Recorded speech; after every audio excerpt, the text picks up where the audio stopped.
ท่านทั้งหลายขันธ์ห้าหมายถึงกายของเราเป็นผู้สร้างภาระเป็นผู้สร้างปัญหากายของเราเนี่ยเป็นบ่อเกิดแห่งภาระปัญหาเพราะกายของเราเนี่ยไปติดกายของเรามันเป็นรูปเราก็ไปหลงในรูปไปติดในรูปกายของเราก็เปรียบเสมือนกาวดักหนูจิตของเราก็เหมือนหนูติดกาวเรียกว่าไปติดในรูปไปติดในกายท่านทั้งหลายขันธ์ห้าเนี่ยเราออกไม่ได้เราอยู่ใต้อำนาจของขันธ์ห้าทุกวันขันธ์ห้าก็หมายถึงรูป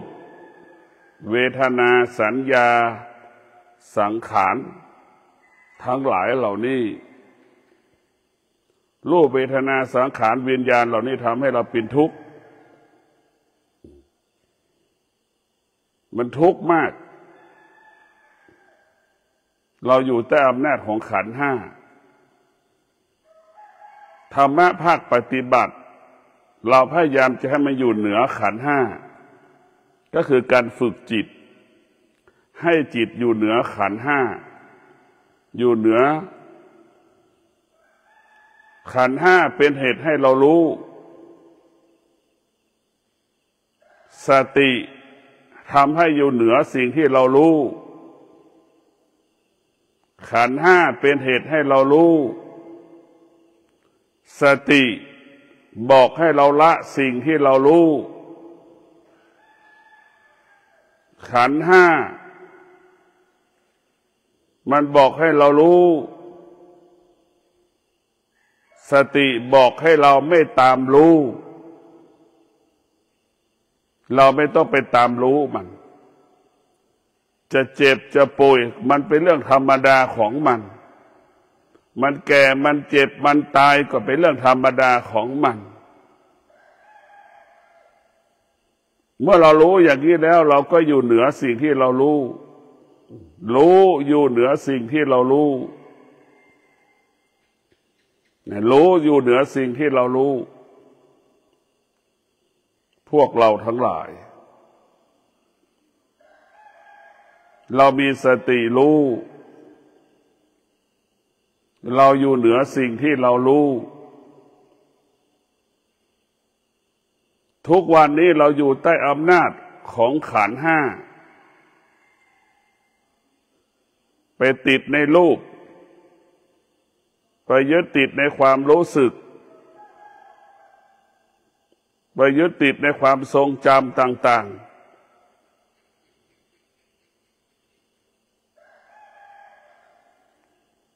แล้วก็ไปปรุงแต่งท่านทั้งหลายรูปเวทนาสัญญาสังขารวิญญาณเหล่านี้มันไปปรากฏที่ตาหูจมูกลิ้นกายใจมันไปปรากฏที่ไหนตาหูจมูกลิ้นกายใจเป็นเครื่องมือขยายผลอีกไปขยายผลให้มันรู้ถ้าเราฝึกจิตเมื่อเราฝึกจิตมันจะไม่ขยายผลเมื่อจิตมันรู้มันจะไม่ขยายผลเมื่อตาเห็นรูปเมื่อจิตรู้สึกมันจะไม่ขยายผลท่านทั้งหลายถ้าเราไม่ได้ฝึกจิตมันก็ขยายผลไม่มีวันจบสิ้นเหมือนเราไปซื้อของในตลาดซื้อทุกวันเห็นทุกวันซื้อทุกวัน เห็นทุกวันซื้อทุกวันเหมือนไปเซ็นทรัลเหมือนเราไปพารากอนมันไป10 ครั้งก็ซื้อ10 ครั้งน่าไปขยายผลแต่การฝึกจิต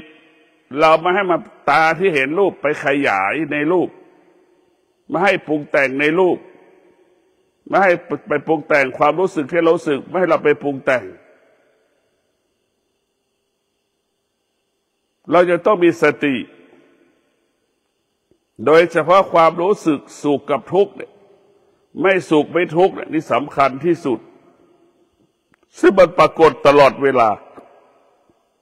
มันปรากฏอยู่ตลอดเวลาที่เราสัมผัสอยู่ตลอดเวลาก็คือเวทนาที่ตัวใหญ่ที่สุดเกิดอาการสุขเกิดอาการทุกข์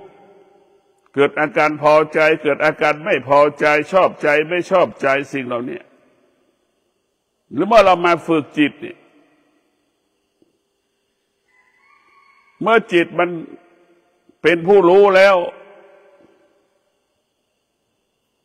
จิตก็ไม่ตอบสนองความรู้สึกเมื่อจิตเป็นผู้รู้จิตก็จะละความรู้สึกจิตก็จะดับความรู้สึกหรือจิตสงบต่อความรู้สึกเมื่อจิตมันเป็นผู้รู้มันจะอยู่เหนือรูปเวทนาสัญญาสังขารวิญญาณที่มันปรากฏที่มันกระทบรูปเวทนาสัญญาสังขารวิญญาณมันไปอาศัยอายตนะมันไปอาศัยอายตนะ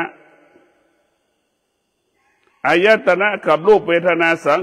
ขารวิญญาณมันรวมกันอีกมันก็สนุกแล้วเหมือนเสือกินงัวขันธ์ห้าก็เปรียบเสมือนเสืออายตนะก็เหมือนงัวมันกินกันมันไม่จบไม่สิ้นมันไปรวมกันแล้วมันจะกินกันเยอะแหละมันไม่มีคำว่าจบเสือมันกินวัวไปกี่ตัวล่ะนึกดูชีวิตเหมือนเรากินไก่แล้วชีวิตเรากินไก่ไปกี่ร้อยตัวตั้งแต่เราเกิดมาเรากินหมูไปกี่ตัวตั้งแต่เราเกิดมาเนี่ยนึกดูพิจารณาดูพวกเราทั้งหลายรูปเวทนาสัญญาสังขารวิญญาณเนี่ยมันเป็นธรรมดาของมันมีอยู่เป็นอยู่และมันปรากฏอยู่สำหรับคนทุกคนที่เกิดมาจะต้องประสบกับสิ่งเหล่านี้ธรรมชาติมันก็เป็นปกติธรรมะจะทำให้เราอยู่เหนือธรรมชาติก็คือสติคำว่าเหนือก็คือสติจิตก็คือรู้จิตเบื้องต้นมันจะเป็นรู้ทุกเรื่องจิตเหมือนหมาจมูกหมามันดมทุกอย่างจิตเราเหมือนจมูกหมานะมันดมสารพัดขี้มันก็ดมของทุกอย่างมันดมหมดนั่นน่ะจิตคือรู้มันไม่ใช่ผู้รู้แต่มันรู้จิตคือรู้สติให้เราอยู่เหนือรู้จิตมันจะเป็นรู้อย่างเดียวรู้เหมือนควายกินหญ้ามันก็ดมสัมผัสใช้จมูกรู้หมาก็สัมผัสรู้ช้างก็เป็นเช่นนั้นเรียกว่าสัตว์จำนวนมากจะใช้จมูกใช้จมูกแทนตาในพวกเราทั้งหลายส่วนของสติหน้าที่ของสติก็คืออยู่เหนือสิ่งที่รู้จิตมันมีหน้าที่รู้สติให้อยู่เหนือรู้มันจึงเกิดคำว่าสติรู้ให้อยู่เหนือรู้จึงเกิดคำว่าสติรู้ละสิ่งที่รู้สติรู้ไม่ตามรู้ พวกเราทั้งหลายจิตมันรู้อย่างเดียวเหมือนเด็กดีก็ไม่รู้ไม่ดีก็ไม่รู้สนุกมันก็ไม่รู้มันเป็นธรรมชาติของมันเด็ก1 ขวบ 2 ขวบ 3 ขวบ 4 ขวบเห็นไหมมันไม่รู้ว่าดีหรือไม่ดีแต่มันรู้เฉยๆเหมือนเด็ก2 ขวบ 3 ขวบ 4 ขวบ 5 ขวบมันรู้เฉยๆไอ้คำว่าจิตเดิมเราก็เป็นเช่นนั้นรู้แบบเหมือนเด็ก3 ขวบ 4 ขวบมันรู้แบบนั้นถ้าจิตของเราได้รับการฝึกฝนจิตของเราได้รับการฝึกฝนจิตของเราจะเกิดคำว่าผู้รู้เมื่อจิตเราเป็นผู้รู้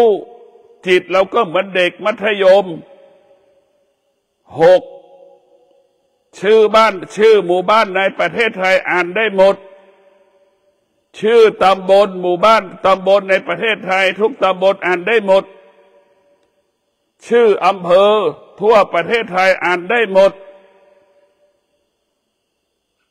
จังหวัดในประเทศไทยอ่านได้หมดนี่แหละคือจิตของผู้รู้ทุกวันนี้หน้าที่จิตของเราไม่ได้ฝึกมันเป็นแค่รู้เฉยๆไม่ดีมันก็ไม่รู้ดีมันก็ไม่รู้มันรู้เฉยๆเพราะนั้นเบื้องต้นจิตมันเป็นรู้หน้าที่มันคือรู้เฉยๆส่วนสตินั้นมันอยู่เหนือรู้ตลอดเวลาหน้าที่ของมันคืออยู่เหนือรู้มันจะไม่ตามรู้มันจะไม่ยึดติดสิ่งที่รู้มันจะไม่ตอบสนองสิ่งที่รู้ให้เราเข้าใจว่าสติหน้าที่ของมันคืออยู่เหนือสิ่งที่เรารู้หน้าที่ของจิตคือมันรู้ดังคนทั่วโลกมันรู้นะสุขท้ายสุดมันก็ไม่ใช่เห็นไหมทุกข์ที่สุดมันก็ไม่ใช่รู้แบบนั้นน่ะมันก็เปลี่ยนไปเรื่อยๆไม่มีวันจบสิ้นจนเราตายมันไม่รู้มันรู้เฉยๆจนเราตายมันไม่ได้เป็นผู้รู้ถ้าจิตเป็นผู้รู้บุคคลใดมีได้ฝึกฝนจิตบุคคลผู้นั้นจะเป็นจิตของผู้รู้เมื่อจิตเป็นผู้รู้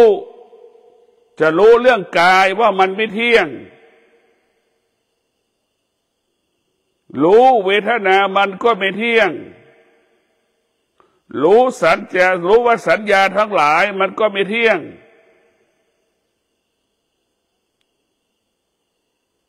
ทุกอย่างมันไม่เที่ยงทุกอย่างมันปรากฏการเปลี่ยนแปลงเนี่ยจิตที่ฝึกมันจะรู้เรื่องกายเรื่องรูปรูปกับนามเนี่ยเรียกว่าจิตสรุปแล้วจะรู้ให้รู้เรื่องรูปกับนามกายของเรานี่แหละมันเป็นภาระกายของเรานี่เป็นของหนักมันสร้างภาระให้เราเนี่ยเกิดมาก็เป็นทุกข์อย่างเช้านี้เกิดมาจะต้องเป็นภาระหุงข้าวอีกหาข้าวให้มันกินอีกมันไม่จบไม่สิ้นการเป็นมนุษย์นี่มันลำบากเพราะการกินการเป็นอยู่แต่งัวควายมันไม่ลำบากกับการเป็นอยู่แต่งัวควายนี่ไม่ลำบากกับความเป็นอยู่แต่งัวควายมันลำบากที่มันไม่สามารถทำความดีได้มันคงความสภาพเดิมๆเป็นเช่นนั้นงัวควายเนี่ยมันสบายแต่ไอเรานี่มันทุกข์เพราะเราไปปรุงแต่งไปสร้างความรู้สึกเอาความรู้สึกมาควบคุมชีวิตของเราเมื่อเราซื้อเสื้อใส่เสื้อตัวหนึ่งต้อง2,000 3,000อย่างนี้กางเกงตัวหนึ่ง2,000 3,000อย่างนี้เสื้อจะราคาเท่าไหร่กางเกงจะราคาเท่าไหร่ใส่ก็เพื่อปกปิดร่างกาย ใส่เสื้อผ้าเพื่อปกปิดร่างกายเราใส่กางเกงใส่เสื้อเพื่อปกปิดร่างกายกันร้อนกันหนาวจิตที่ฝึกแล้วจะรู้แบบนี้จิตนั้นก็จะไม่ยึดติดราคาจิตนั้นก็ใส่มีสติรู้อย่างเดียวว่าใส่เพื่อเสื้อผ้าเพื่อปกปิดร่างกายกันร้อนกันหนาวกันแมลงปุงกันแมลงกัดเนี่ยจิตผู้รู้จะรู้แบบนี้ถ้าจิตของเรารู้เราก็จะไปปรุงแต่งมันอีก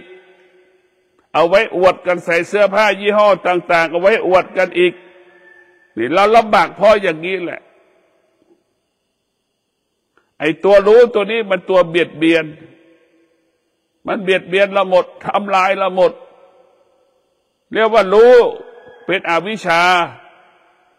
ไอ้ตัวสติมันเป็นวิชา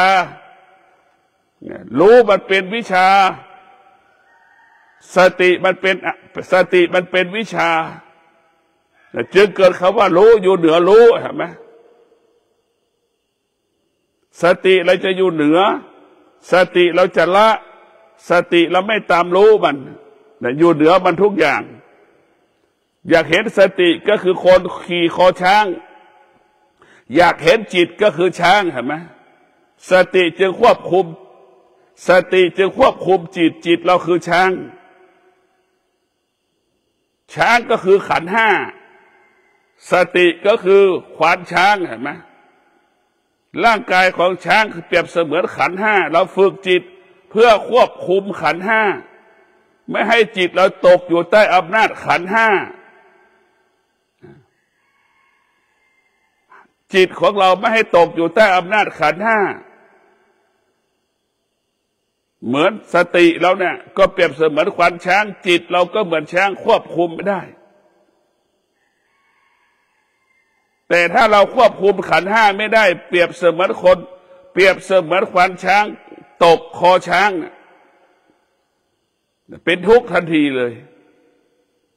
เป็นทุกข์ในรูปในกายของเราเนี่ยมันเป็นทุกข์หมดเสริมจมูกกินตาดึงหนังเนี่ยสารพัดของตัวนี้เนี่ยร่างกายของเราเนี่ยเราต้องมีสติ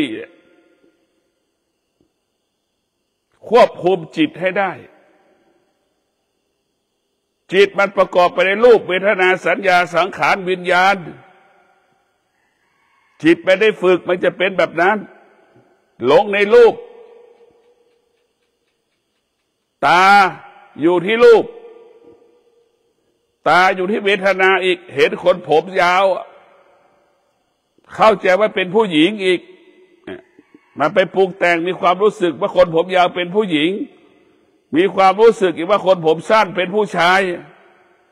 แต่ความเป็นจริงมันไม่ใช่แต่พวกเราทั้งหลายมันความเป็นจริงมันไม่ใช่คนผมยาวผู้ชายมันก็มีคนผมสั้นผู้หญิงมันก็มีเนี่ยเราเข้าไปเนี่ยเราไปอยู่ใต้อำนาจมันไปปรุงแต่งมันมีความรู้สึกมันหรือทรงจำเราจำมันไว้มาตลอดจำว่าผู้หญิงก็คือผมยาวผู้ชายคือผมสั้นนี่คือเราจำเราฝึกจิตเราจะต้องออกจากขันธ์ห้าขันธ์ห้าเปรียบเสมือนช้างเนี่ยเราเข้าใจอย่างนั้นให้เราเข้าใจว่าขันธ์ห้าเปรียบเสมือนช้างขันธ์ห้าเปรียบเสมือนม้าสติเปรียบเสมือนจ็อกกี้ควบคุมม้าสติเปรียบเสมือนควานช้างนั่งคอช้างเราให้เข้าใจเราจะต้องควบคุมขันธ์ห้าให้ได้เมื่อเราคุมขันธ์ห้าได้นั่นแหละเราก็จะหลุดพ้นทุกวันนี้เราอยู่ใต้อำนาจในรูปไปติดในรูปต่างคนต่างหลงตัวเองหลงตัวของตัวเองแล้วก็ให้คนอื่นหลงเราอีกเราหลงตัวเราก่อนเรียกว่ากายไปหลอกกายเราเป็นไปหลอกคนอื่นกายเราเหมือนแมลงวันน่ะมันล่อเพื่อให้มาติดแมลงวันติดกาว เหมือนวันละวันติดกาวพวกเราทั้งหลายเราก็ติดอย่างนี้แหละขันธ์ห้าก็เปรียบเสมือนกาวดักหนูอะคนทั้งโลกก็เหมือนหนูติดกาวไปติดในรูปเวทนาสัญญาสังขารวิญญาณมันออกไม่ได้สักทีชีวิตเราก็วกไปวนมาวกไปวนมาอยู่กับขันธ์ห้านี่แหละมันเจ็บมันปวดมันทุกข์มันทรมานมันฟุ้งซ่านมันก็เกิดอาการให้มันเกิดอารมณ์ความรู้สึกสารพัดความรู้สึกดังที่บอกว่าขันธ์ห้าเนี่ยมันไปพึ่งพาอาศัยอายตนะตาหูจมูกลิ้นกายใจมันไปอาศัยปุ่นอีกเพราะนั้นเราจะต้องฝึกสติมันก็จะรู้ตาหูจมูกลิ้นกายใจให้อยู่เหนือมันอีกสติจะไปควบคุมตาหูจมูกลิ้นกายใจสติก็ไปควบคุมรูปเวทนาสังขารวิญญาณไปควบคุมกันหมดดังที่บอกแล้วว่าถ้าจิตเป็นถ้าสติของเราจิตของเราเป็นผู้รู้จิตของเราเป็นผู้รู้ก็เปรียบเสมือนเราฝึกอายตนะของเราเป็นผู้รู้แล้วรู้ในรูปเห็นในรูปก็ละสิ่งที่ตามันรู้หูได้ยินเสียงมันก็ละสิ่งที่มันได้ยินเสียงจมูกมันรู้ในกลิ่นสัมผัสกับกลิ่นมันก็ละกลิ่นที่มันสัมผัสรู้สึกอย่างเงี้ยลิ้นสัมผัสกับรสชาติอาหารต่างๆผลไม้ต่างๆมันรู้แล้วมันก็ละคือเราไปฝึกให้มันละให้หมดถ้าจิตอายตนะเราฝึกแล้วให้มันเป็นผู้รู้ถ้าเราไม่ฝึกมันก็รู้แล้วมันก็ไปติดในสิ่งที่มันรู้จมูกมันรู้ก็ไปติดในกลิ่นที่มันรู้ลิ้นมันรู้ก็ไปยึดติดในที่มันสัมผัสกับรสชาติอาหารต่างๆกายมันรู้มันก็ไปยึดติดในสิ่งที่มันรู้จิตมันรู้ก็ไปยึดติดสิ่งที่จิตมันรู้มันไปยึดติดหมดเพราะมันไม่รู้แต่ถ้ามันฝึกแล้วมันจะไม่ยึดติดเหมือนแม่รู้ว่าลูกมันโตแล้วแม่ก็เริ่มไว้ใจเชื่อใจ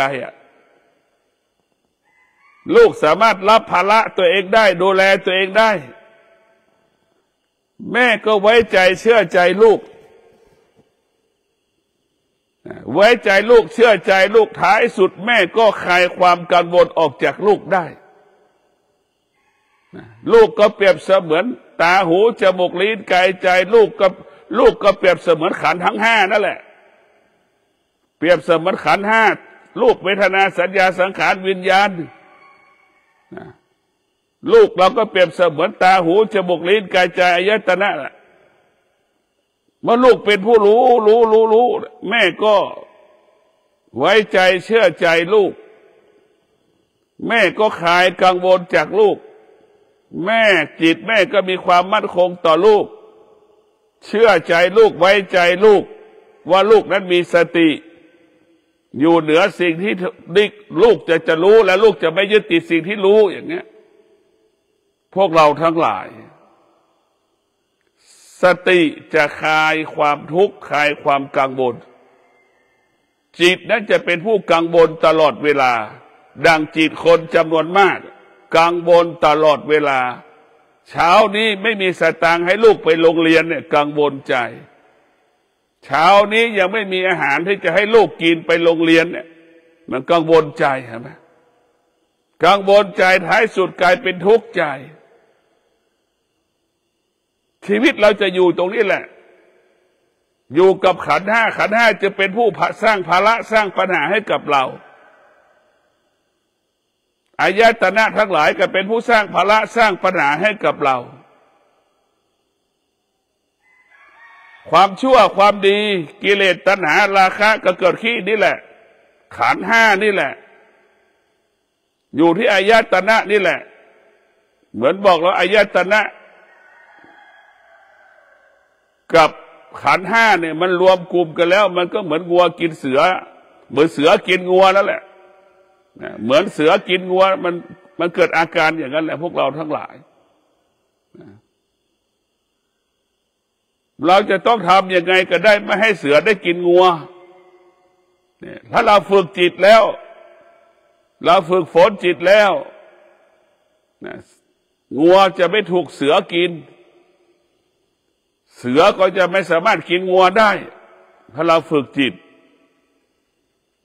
เราก็จึงเกิดคำว่าสติรู้อยู่เหนือรู้อ่ะเห็นไหมเสือไม่สามารถกินเราได้เราจะต้องฝึกถ้าเราไม่ฝึกเรากลายเป็นงัวอีกเสือก็กินหมดเสือกวงเจองัวกี่ครั้งก็กินหมดเนี่ยเรากลายเป็นกิเลสตัณหาราคะเนี่ยมันกินเราหมดทุกวันนี้กิเลสอยู่ที่ไหนกิเลสอยู่ในที่ขันธ์ห้าทั้งสิ้นอยู่ในที่ขันธ์ห้าทั้งหมดขันธ์ห้ามันเป็นเรื่องอดีตเรื่องปัจจุบันเรื่องอนาคตก็อยู่ที่ขันธ์ห้าทั้งหมดทั้งสิ้นอารมณ์ความรู้สึกหรือว่าอาการของการเป็นมนุษย์อยู่ที่ขันธ์ห้าทั้งหมดมนุษย์ที่ฝึกจิตแล้วจะอยู่เหนือขันธ์ห้าสรุปอาการของมนุษย์ที่ไม่ได้ฝึกจิตมันอยู่ในขันธ์ห้าทุกอย่างรูปเวทนาสัญญาสังขารวิญญาณถ้ามนุษย์ผู้ใดที่ได้ฝึกจิตจะอยู่เหนือขันธ์ห้าเราอยู่เหนือมันเราละมันเราดับมันขันธ์ห้านี่คือไฟเป็นของร้อนเนี่ยขันธ์ห้านี่เป็นของร้อนแต่คนทั้งโลกเข้าใจว่าเป็นของหอมเป็นของเย็นเป็นของอันประเสริฐขันธ์ห้านี่เป็นของเน่าเป็นของเหม็นเป็นของสกปรกแต่คนทั้งโลกมาคิดว่าเป็นของสะอาดเป็นของน่ากินเป็นของที่น่ายึดถือยึดมั่นคนเข้าใจเช่นนั้นพวกเราทั้งหลายเราเข้าใจแบบนั้นกันหมดคนทั้งโลกเนี่ยเหมือนกันหมดไปติดในขันธ์ห้าขันธ์ห้าก็เปรียบเสมือนหลอดไฟนี่แหละคนทั้งโลกก็เหมือนแมลงที่ไปติดหลอดไฟนะมันล่อเราอย่างนั้นแหละมันหลอกเราตลอดเวลาพวกเราทั้งหลายเราไปติดในสมมุติอีกคนทารกแรกเกิดมาก็สมมุติมาเป็นทารกแรกเกิดเป็นทารกแรกเกิดสมมุติไปอีกเกิดมา1 วันก็สมมุติว่าเด็กทารกเกิดมา1 วัน2 วัน3 วัน1 เดือน2 เดือน1 ปี2 ปี3 ปีสมมุติอีกเป็นเด็กชายเด็กหญิงอีกเด็กโตเด็กเล็กเป็นหนุ่มเป็นสาวแก่สาวเฒ่าสมมุติอีกเป็นพ่อเป็นแม่เป็นปู่เป็นย่าเป็นตาเป็นยายเป็นโหลนเป็นเหลนในสิ่งเดียวกันมันเป็นสารพัดที่มันเป็นเห็นไหมมันเป็นสิ่งสมมุติทั้งสิ้นเราก็ไปติดในสิ่งสมมุติเราก็ไปหลงในสิ่งสมมุติชีวิตเราก็เวียนว่ายตายเกิดกับสิ่งที่มันเป็นธรรมชาติทั้งหมดทั้งสิ้นแต่พวกเราทั้งหลายเราจะเป็นต้องมีสติตัวเดียวหลักของธรรมะสติมันอยู่เหนือสิ่งที่เรารู้ทุกเรื่องหน้าที่เรียกว่าหน้าที่ของสติอยู่เหนือสิ่งที่มันรู้หน้าที่สติจะกำกับสิ่งที่มันรู้หน้าที่ของสติจะควบคุมสิ่งที่รู้หน้าที่ของสติคือกำหนดสิ่งที่เรารู้กำหนดรู้ว่ามันสิ่งที่เรารู้มันเกิดขึ้นขนาดหนึ่งเวลาหนึ่งมันไม่มั่นคงมันไม่ยั่งยืนมันเปลี่ยนแปลงและมันแปรสภาพเนี่ยเหมือนร่างกายของเราทารกแรกเกิดทารกมันก็เกิดการหงุดหงิดเด็กมันก็เกิดการหงุดหงิดแต่ทารกมันพูดไม่ได้มันออกอาการแสดงอาการได้เช่นเดียวกับคนแก่80ก็เกิดอาการแสดงอาการในพวกเราทั้งหลายผู้ที่ฝึกจิต แล้วจิตเป็นผู้รู้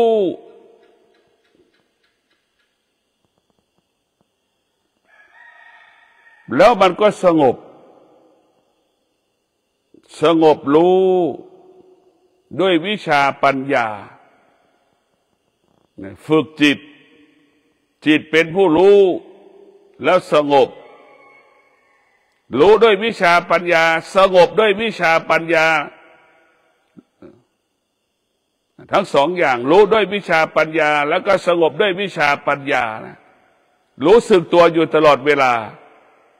เราฟุ้งซ่านเราก็รู้ว่าเราฟุ้งซ่านเราเจ็บปวดเราก็รู้ว่าเราเจ็บปวดรู้ลึกอีกว่าความเจ็บปวดเกิดขึ้นขนาดหนึ่งเวลาหนึ่งมันไม่ได้เป็นไปตลอดเวลาเรารู้มันเราก็อยู่เหนือมันคำว่าเหนือมันก็คืออดทนคำว่าเหนือมันคือเรามีวิริยะภาคเพียรเมื่อเรามีความอดทนจะอยู่เหนือสิ่งที่มันเปลี่ยนแปลงอะไรที่เปลี่ยนแปลงมันแพ้ความอดทนหมดอารมณ์ของเรามันก็อยู่มันเปลี่ยนแปลงแต่ถ้าเรามีความอดทนเราจะไม่ตอบเราจะอยู่เหนือการเปลี่ยนแปลงพวกเราทั้งหลายธรรมะบางอย่างมันก็ไม่ใช่ว่ายากมันก็เป็นเรื่องง่ายในพวกเราทั้งหลายมันเป็นเรื่องง่ายมันไม่ใช่เป็นเรื่องยาก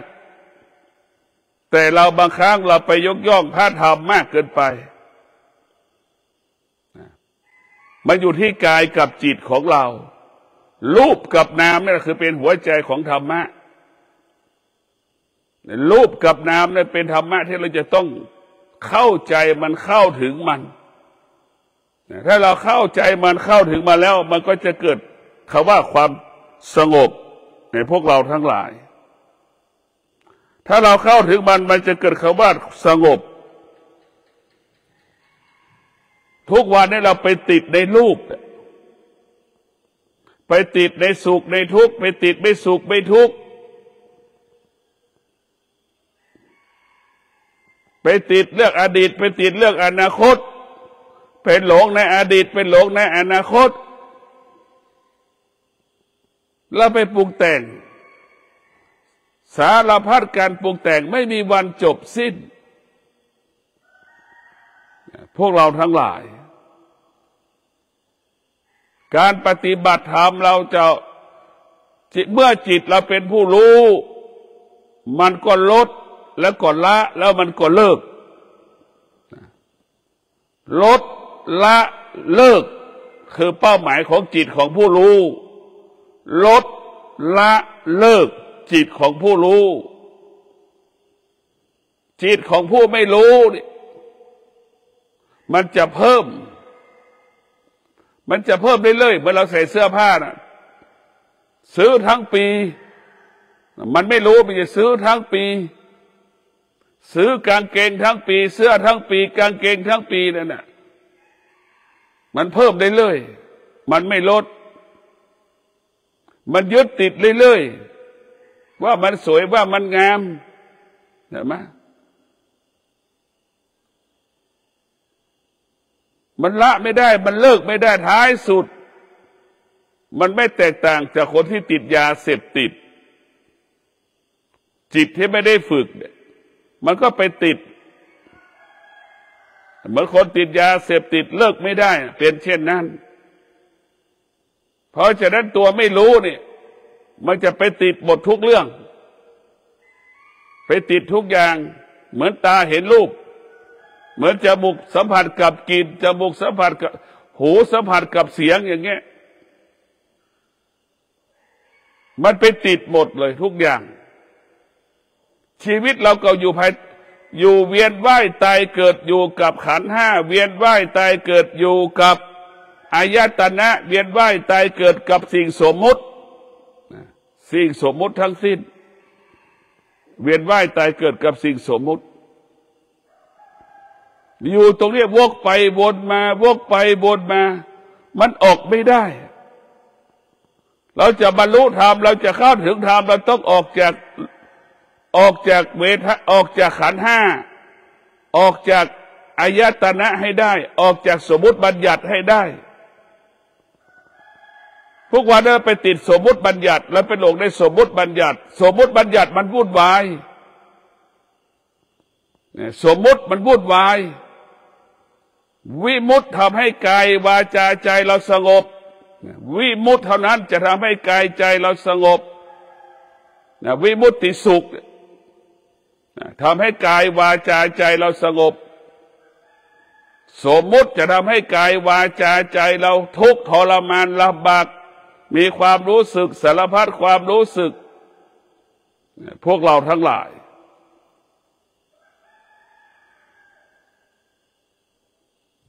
เรามาฝึกจิต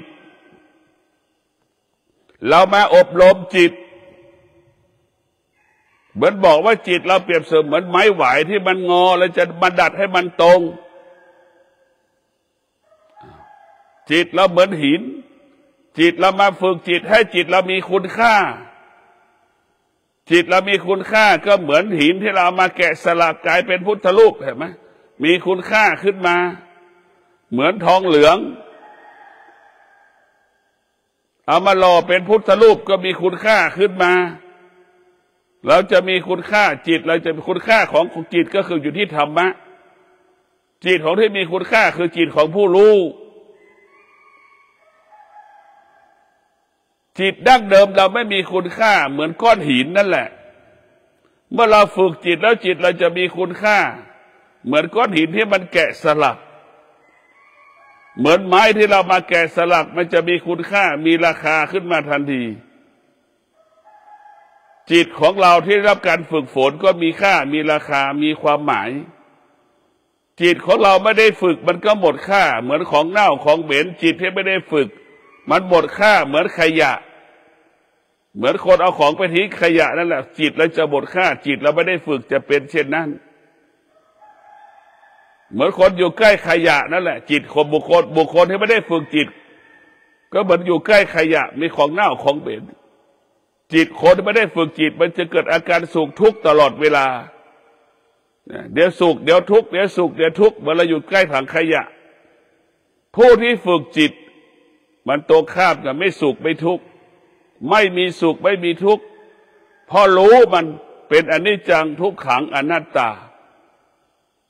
สติจึงบอกให้เรารู้ให้เราอยู่เหนือสิ่งที่เป็นอนิจจังทุกขังอนัตตาสติเรารู้ให้เราอยู่เหนือเวทนา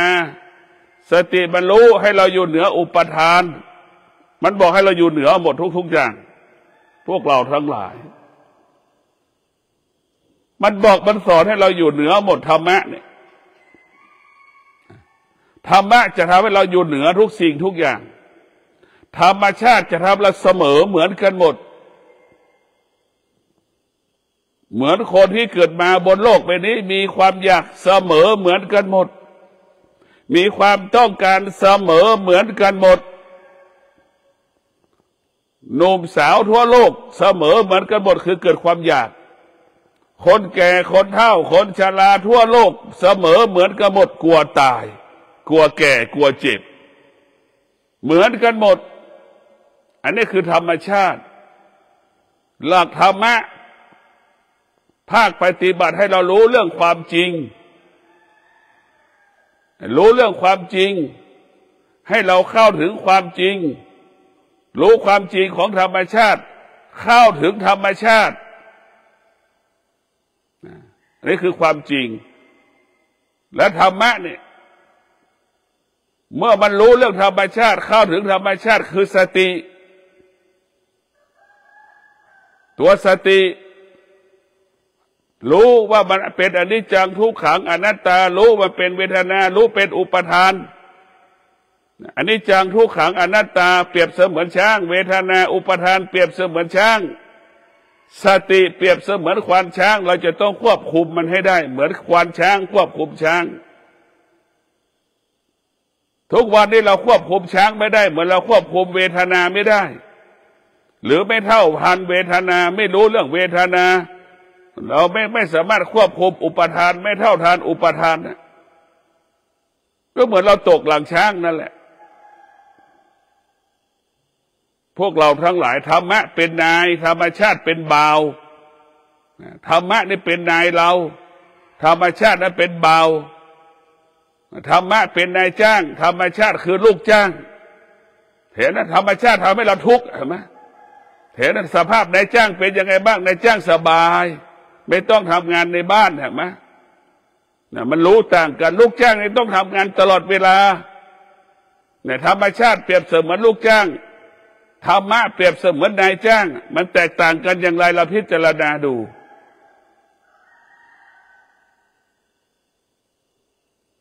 นี่คือมันแตกต่างกันเพราะฉะนั้นพวกเราทั้งหลายเรามาอบรมจิตเรามาฝึกฝนจิตให้จิตมันเป็นผู้รู้จิตมันจะต้องอาศัยสติจิตมันจะต้องพึ่งพาสติสติก็เปรียบเสมือนพระพุทธเจ้าจิตเปรียบเสมือนผู้ฟังธรรมพระพุทธเจ้าสติเปรียบเสมือนครูอาจารย์จิตเราเปรียบเสมือนนักเรียนต้องประเด็นกอไก่ขอไข่ ABCD นะไหมไปเรียนรู้จิตเราจะต้องเป็นอย่างนั้นพวกเราทั้งหลายได้โปรดพินิจพิจารณาว่าหน้าที่ของจิตมันรู้อย่างเดียว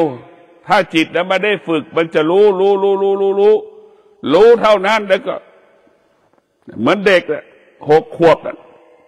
อร่อยก็ไม่รู้มั้งกินอย่างเดียวนะจะหวานจะเปรี้ยวมาเก็บใส่ปากก่อนไม่ชอบมันก็ทิ้งอย่างเงี้ยแต่มันบอกไม่ได้แต่มันรู้ของมันมันไม่อร่อยมันก็ไม่รู้เด็ก1 ขวบ 2 ขวบมันไม่รู้เลย